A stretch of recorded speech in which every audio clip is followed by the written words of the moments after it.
Dios les bendiga, soy el pastor Gilberto Gutiérrez de la Iglesia Bautista Oreb de México DF. Me da mucho gusto saludarlos en este sábado 31 de agosto de 2019.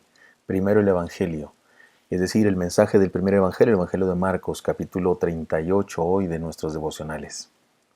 Inspirándonos para vivir su reino se llama. Y de verdad será una serie de devocionales, de 3 devocionales en los que abordaremos Marcos capítulo 8, versículo 27 hasta el capítulo 9, versículo 1. En el pasaje que hoy estudiamos se inicia una nueva etapa en el discipulado del Señor. Hay 3 escenas importantes. Primero, el examen de 2 preguntas que les hace el Señor a sus discípulos. Segundo, el anuncio de su pasión y muerte. Y tercero, la reprensión para Pedro y para cualquiera que pensara como él. Entenderemos de lo que estoy hablando cuando leamos el pasaje. Cada una de estas escenas que se entrelazan nos presentan algunas o varias enseñanzas. Leamos el texto completo, pero concentrémonos en cada caso, en este devocional y en los 2 siguientes, en una idea principal, en una de las escenas. Leamos el texto, les leo Marcos capítulo 8, versículos 27 hasta el capítulo 9, versículo 1.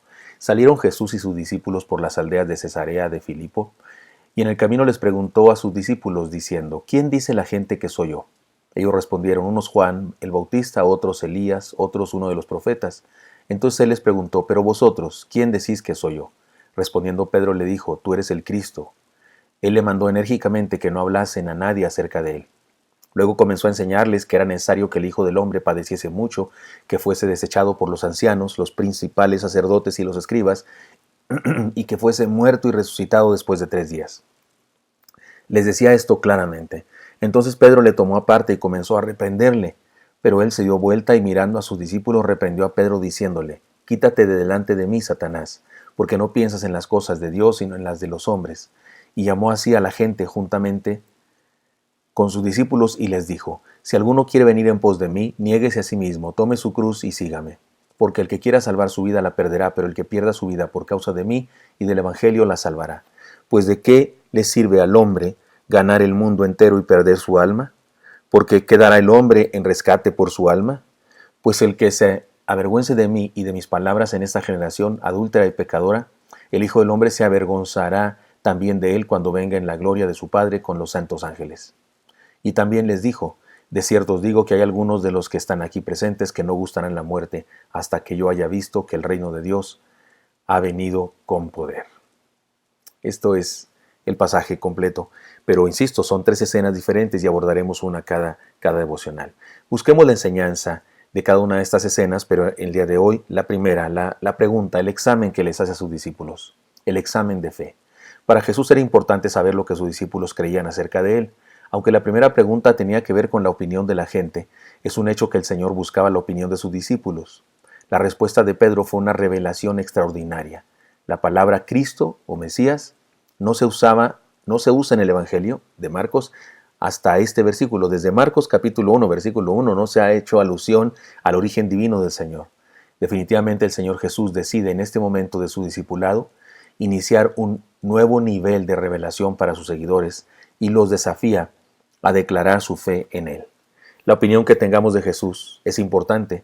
No podemos ser verdaderos seguidores si no hemos llegado a la conclusión de que Él es el Hijo de Dios. Conviene que hagamos la siguiente reflexión para encontrar la enseñanza de esta escena en particular. Cristo nos inspira a enfrentar nuestra crisis de identidad espiritual. Les explico lo que quiero decir con esto. Los discípulos antes de encontrarse con Jesús eran gente muy bien definida. Algunos eran pescadores, algunos agricultores y comerciantes. Había un cobrador de impuestos, muy bien identificado por todo el pueblo y hasta alguno que militaba en un partido revolucionario. No tenían problemas de identidad alguno, sabían quién eran, pero tampoco tenían una motivación que cautivara sus conciencias y les diera significado. Quizás lo único que les mantenía era la esperanza de que el Mesías apareciera, porque ciertamente tenían esperanza del Mesías. De pronto se encuentran con un hombre que les impresiona y les revoluciona su mundo. Su filosofía es transformada, sus conceptos religiosos son cambiados, sus valores morales son desafiados, sus principios para relacionarse, su política, su economía, su ecología, etcétera, todo es puesto de cabeza. Y ahora sí que están confundidos. Resulta que todo lo que habían creído antes estaba equivocado. Jesús les dijo muchas veces, habéis oído que fue dicho, pero yo os digo.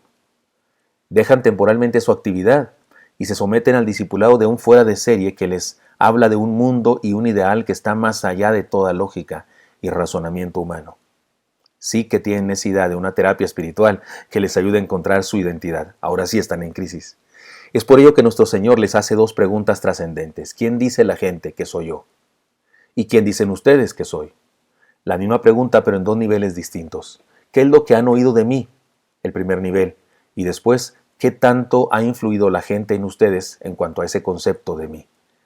Como siempre, Pedro es el que toma la iniciativa y responde. Quizás en nombre de todos los demás, que eran menos atrevidos que él, y contesta en forma extraordinaria, y nuestro Señor aprovecha para hablarles de la identidad que habrían de tener ellos a partir de ese momento. En un sentido real, Pedro también nos representa a nosotros. En su respuesta, ¿tú eres el Cristo? En su respuesta, la respuesta que dio, que tiene que ver con las enseñanzas que Jesús les había dado desde siempre, en su respuesta, el apóstol Pedro, digamos que se maneja como perteneciente al Señor. Es una enseñanza a través de la cual Él le dice, te sigo, sé quién eres, el Cristo, el Mesías, el ungido de Dios. En ese momento era pertinente que hiciera eso, es lo que estaba buscando el Señor Jesucristo precisamente. Jesús nos inspira a encontrar nuestra identidad en un plano espiritual. ¿Qué somos? ¿Quién somos? Podemos decir, pues, no sé, somos trabajadores, somos ingenieros, somos doctores, somos estudiantes, somos licenciados en filosofía, o somos, yo qué sé, algunos somos teólogos, pero ¿qué somos? Seguidores de Jesús. Una identidad trascendente.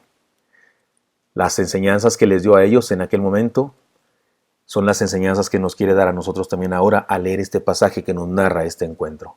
En segundo lugar, Cristo nos inspira a identificarnos con una fe distinta, distintiva, original, contrastante. Les explico.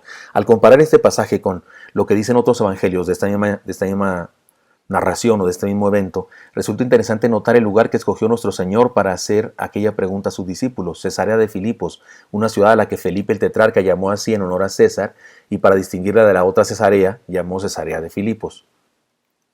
Antes de esto, Herodes el Grande, su padre, había construido un enorme y hermoso templo de mármol blanco para la adoración del espíritu de Roma, que se había personificado en el César. Podemos decir que era una ciudad con un trasfondo histórico idolátrico. El templo se podía ver desde cualquier punto de donde se llegaba a la ciudad y manifestaba la grandeza política de Roma. Era entonces también una ciudad que exaltaba el poderío del imperio. Por otro lado, era un territorio plagado de templos dedicados al culto del Baal sirio. Se cree que había por lo menos 14 templos de estos en las proximidades. Así que se trata también de un territorio lleno de los recuerdos de las religiones paganas antiguas. Además, había un gran cerro que se veneraba por dos razones diferentes.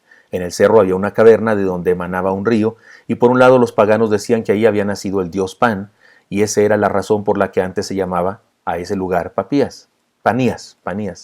Por otro lado, los judíos veneraban aquel lugar porque se decía que aquella agua que surgía de la caverna era de donde se originaba el Jordán. Era entonces un lugar muy importante tanto para las supersticiones paganas como para la historia sagrada de los judíos.